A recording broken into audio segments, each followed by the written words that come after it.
India public खबर और मैं हूं आपके साथ आकांक्षा। बिहार में अगले साल यानी कि 2025 में विधानसभा चुनाव होने हैं। चुनाव को लेकर पार्टियों ने अपनी तैयारियां तेज कर दी हैं। एक और जहां बिहार विधानसभा चुनाव को लेकर सभी पार्टियां अपनी अपनी रणनीति तय कर रही हैं, तो वहीं सत्ता पक्ष और विपक्ष के नेताओं के बीच आरोप प्रत्यारोप का दौर भी शुरू हो चुका है। इसी बीच आरजेडी नेता तेजस्वी यादव ने मुख्यमंत्री नीतीश कुमार और बीजेपी पर तीखा हमला बोला है। एक मीडिया कार्यक्रम में शामिल हुए बिहार के पूर्व डिप्टी सीएम और आरजेडी नेता तेजस्वी यादव ने खुलकर सीएम नीतीश कुमार के साथ ही अपने रिश्तों और राजनीतिक समीकरणों पर भी चर्चा की है। साथ ही सीएम नीतीश कुमार के हाईजैक होने की भी बात की है।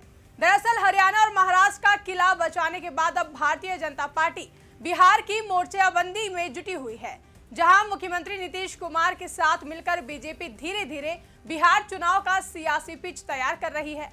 मुख्यमंत्री का चेहरा तय करने के बाद अब बीजेपी साइलेंट तरीके से बिहार का मुद्दा तय करने में जुट गई है।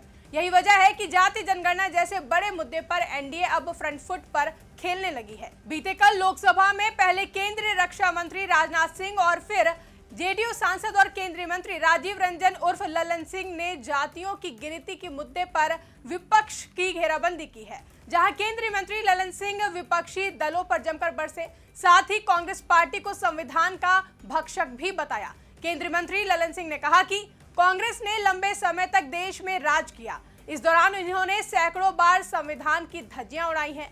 जब मन हुआ संविधान में बदलाव कर दिया। यही कारण है कि आज संविधान ने उन्हें वहां बैठा दिया है।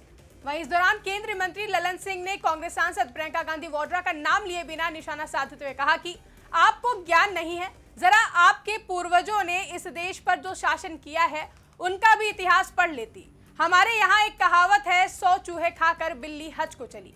यही नहीं, केंद्रीय मंत्री ललन सिंह ने आगे कहा कि जिन लोगों ने सबसे ज्यादा संविधान को तार-तार किया, वे लोग संविधान की रक्षा करने की बात कर रहे हैं। देश पर सबसे लंबे समय तक राज करने वाले लोगों ने सैकड़ों बार संविधान की धज्जियां उड़ाई हैं। पिछली सरकारों ने इस अनुच्छेद का इस्तेमाल रात के अंधेरे में चुनी हुई लोकतांत्रिक सरकारों को गिराने के लिए किया है। कांग्रेस की सरकारों ने दिन के उजाले में नहीं, बल्कि रात के अंधेरे में हर बार संविधान की धज्जियां उड़ाई हैं। इस देश में आपातकाल लगाने के लिए रात 12 बजे कैबिनेट मंत्रियों को बुलाया गया और आपातकाल के प्रस्ताव पर दस्तखत कराया गया और रातों रात देश में इमरजेंसी घोषित कर दी गई। साथ ही इस दौरान केंद्रीय मंत्री ललन सिंह ने बिहार की घटना का उदाहरण देते हुए कहा कि फरवरी 2005 में नीतीश सरकार को गिराकर राष्ट्रपति शासन लगाने का वाकया तो अभूतपूर्व है। तब की मनमोहन सिंह की सरकार में एक ताकतवर मंत्री ने रात के अंधेरे में मनमोहन सिंह को धमकी दी कि राज्य विधानसभा को भंग कर राष्ट्रपति शासन लगाइए, नहीं तो सरकार गिरा देंगे। इसका नतीजा ये हुआ कि सुबह 4 बजे कैबिनेट की मीटिंग बुलाई गई और रातों रात प्रस्ताव पारित करके मॉस्को गए राष्ट्रपति को फैक्स भेजकर दस्तखत करवाया गया और जब सूर्योदय हुआ तो बिहार में राष्ट्रपति शासन लग चुका था। बता दें, जनता दल यूनाइटेड के मुखिया और बिहार के मुख्यमंत्री नीतीश कुमार ही इस बार भी मुख्यमंत्री का चेहरा होंगे। बिहार पहला राज्य है जहां मजबूत स्थिति में होने के बावजूद बीजेपी ने अपने सहयोगी पार्टी के नेता को मुख्यमंत्री का चेहरा चुनाव से पहले ही घोषित कर दिया है। सीएम नीतीश कुमार के नाम की घोषणा बीजेपी ने अपने उन नेताओं से ही करवाया है जो सीएम पद के प्रबल दावेदार माने जाते थे। वहीं सीएम नीतीश कुमार करीब 18 साल से बिहार के मुख्यमंत्री पद पर काबिज हैं, जबकि 2020 के चुनाव में उनकी पार्टी तीसरे नंबर पर पहुंच गई थी। इसके बावजूद मुख्यमंत्री की कुर्सी नीतीश कुमार को ही मिली। बता दें, चेहरा तय करने के बाद अब सीएम नीतीश कुमार की पार्टी के साथ मिलकर बीजेपी मुद्दा तय करने में जुट गई है। बिहार में जाति की काट के लिए बीजेपी जाति जनगणना की मांग पर ही चोट कर रही है। संसद में संविधान पर बहस के दौरान केंद्रीय रक्षा मंत्री राजनाथ सिंह ने इस पर कांग्रेस को खाका देने को कहा है। वहीं बता दें कि ये पहली बार है जब जाति जनगणना की मांग पर सरकार की तरफ से सकारात्मक रुख दिखाया गया है।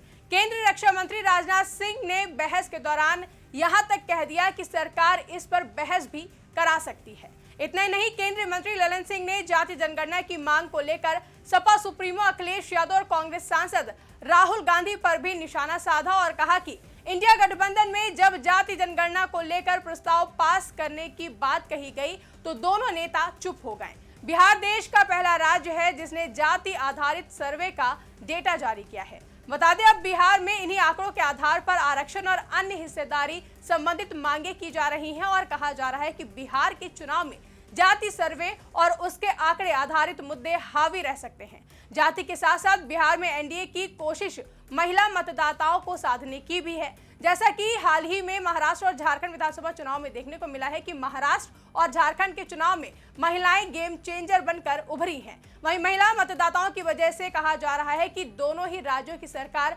महिला वोटरों की वजह से ही रिपीट हुई है। अब बिहार में भी इसी वजह से महिलाओं को साधने की कवायद शुरू की जा चुकी है। सीएम नीतीश कुमार खुद महिलाओं को साधने के लिए महिला संवाद यात्रा निकाल रहे हैं। कहा जा रहा है कि महिला संवाद यात्रा के फीडबैक लेने के बाद सीएम नीतीश कुमार कुछ बड़ी घोषणाएं भी कर सकते हैं। इनमें महिला सम्मान राशि बढ़ाने और स्वयं सेवी महिलाओं का ब्याज माफ करना शामिल हो सकता है। बता दें कि बिहार में विधानसभा की कुल 243 सीटें हैं, जहां सरकार बचाने के लिए 122 विधायकों की जरूरत होती है।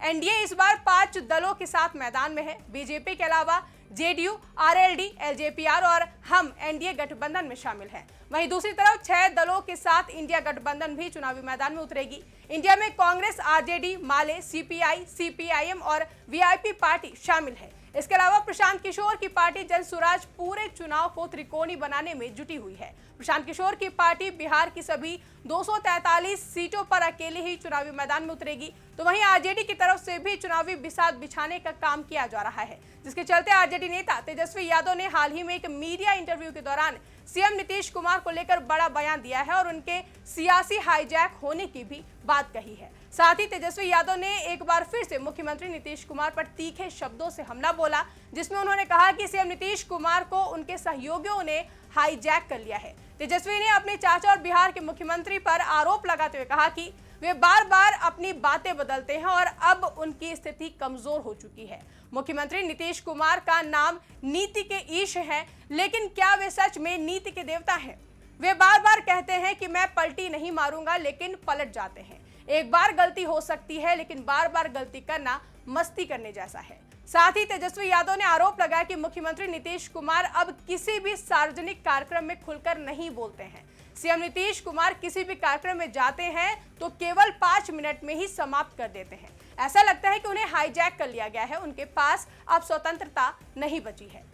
दरअसल बिहार में अगले साल होने वाले विधानसभा चुनावों को लेकर आरजेडी नेता तेजस्वी यादव के इस बयान को उनकी राजनीतिक रणनीति का एक अहम हिस्सा माना जा रहा है। अब ऐसे में ये देखना दिलचस्प होगा कि मुख्यमंत्री नीतीश कुमार या उनकी पार्टी जेडीयू की तरफ से इस बयान पर क्या प्रतिक्रिया सामने आती है। फिलहाल के लिए इस रिपोर्ट में बस इतना ही। इस रिपोर्ट को लेकर आपकी क्या राय है, कमेंट करके हमें जरूर बताएं। साथ ही ऐसी ही तमाम बड़ी खबरों के लिए हमारे YouTube चैनल को सब्सक्राइब करना ना भूलें।